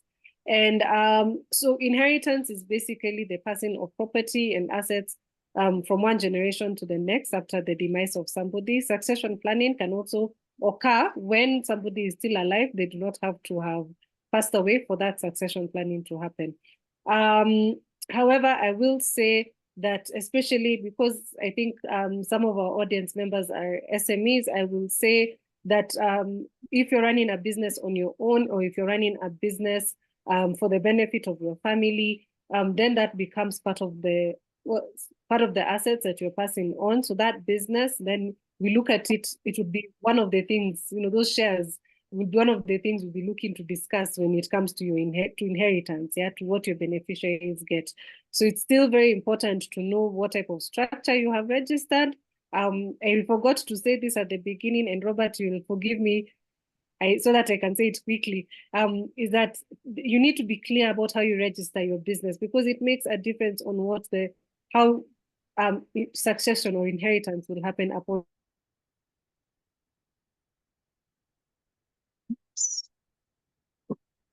your demise. So people tend not, and the first one is if you're a sole proprietor, your business, the law says that when you pass away, the business dies with the proprietor. So you need to understand how that registration will affect the continuity and your legacy. If you're a partnership, if you're not clear about the partnership agreement, is not clear about how that succession will happen, then the partnership dissolves according to the Partnership Act, dissolves upon the death of a partner. And there are prescribed ways on how then those assets will pass on to the beneficiaries or to the next generation. And of course, you have companies. And I think now that we have solo companies, you can be the sole shareholder, sole director of a company. Upon your demise, you need to have in place a plan, because that company cannot make decisions without you. You're the director and the shareholder. So until, Happy talked about probate and how it's a very long winding process. So if you do not have a plan in place on how that company shall continue, you will lose your customers, you lose all the value created, you lose your customers, your employees, because you're the sole everything. You're the only person who signs on the checks.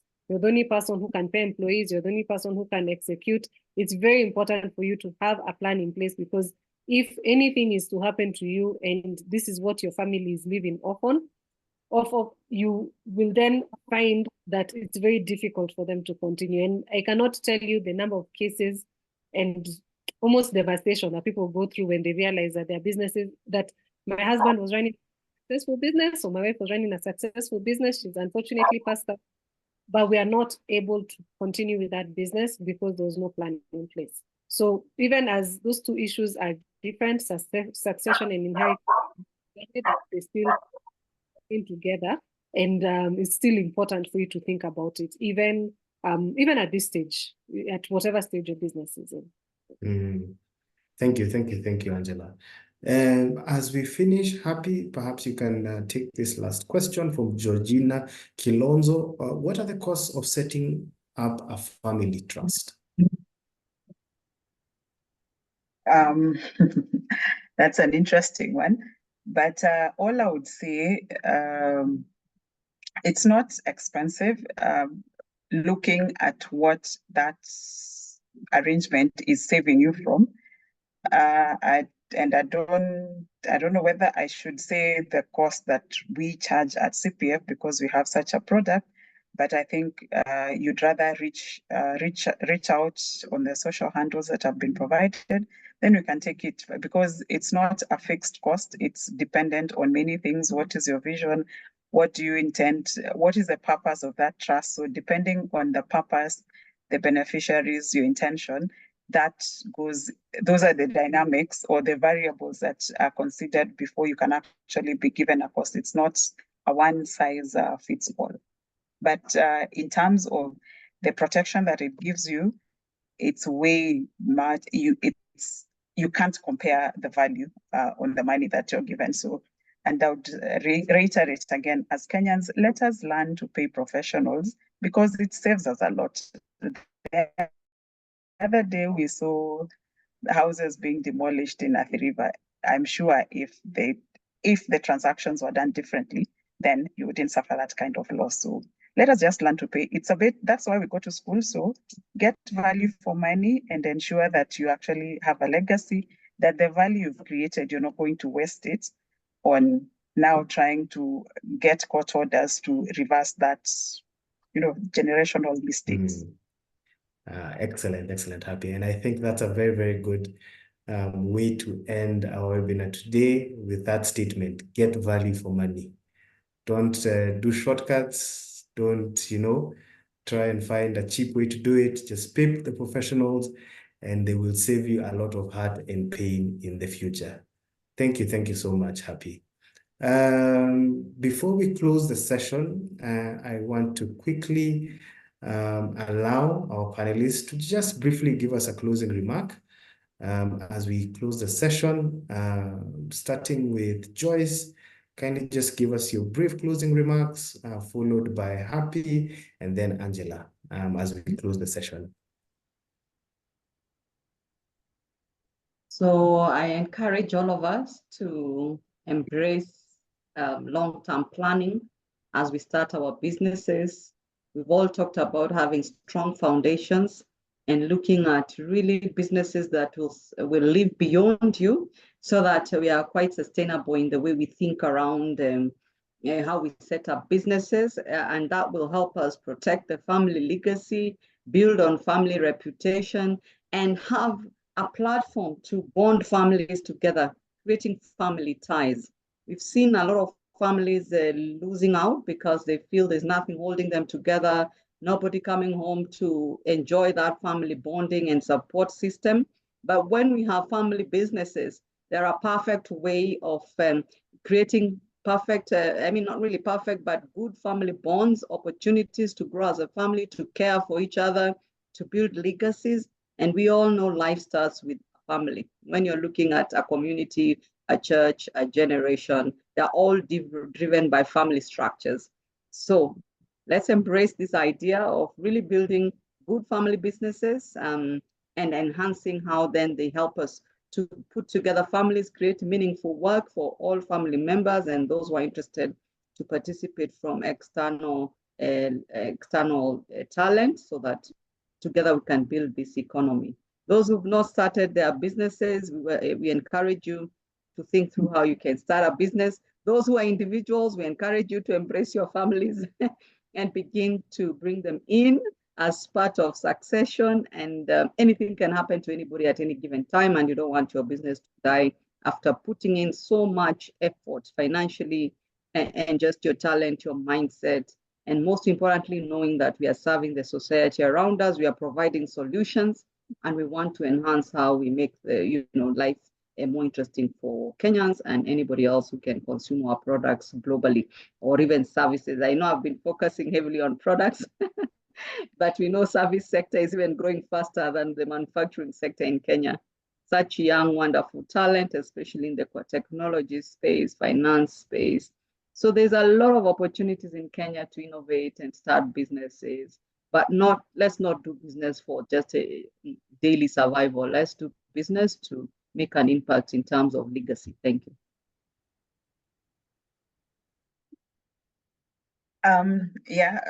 Mine is to say it is never too late or it is never too early to start.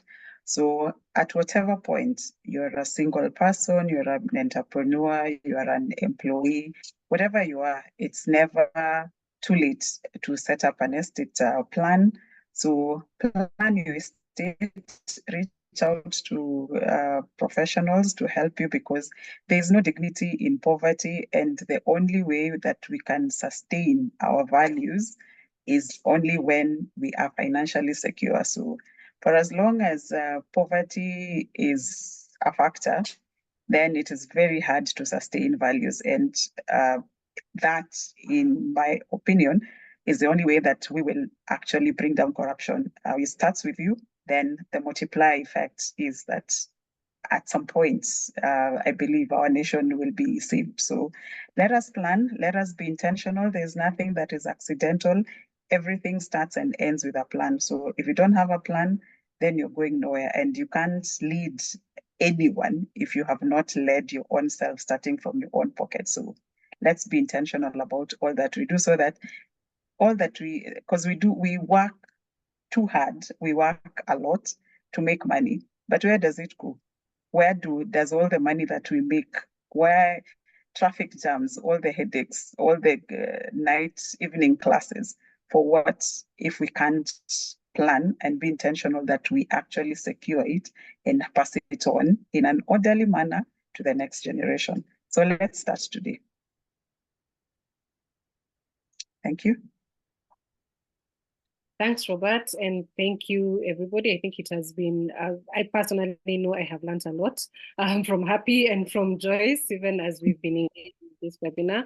I think my final word for the day would be about value. At the end of the day, everything we've talked about here is about ensuring the value you are creating in your business is retained and it's passed on to the next generation.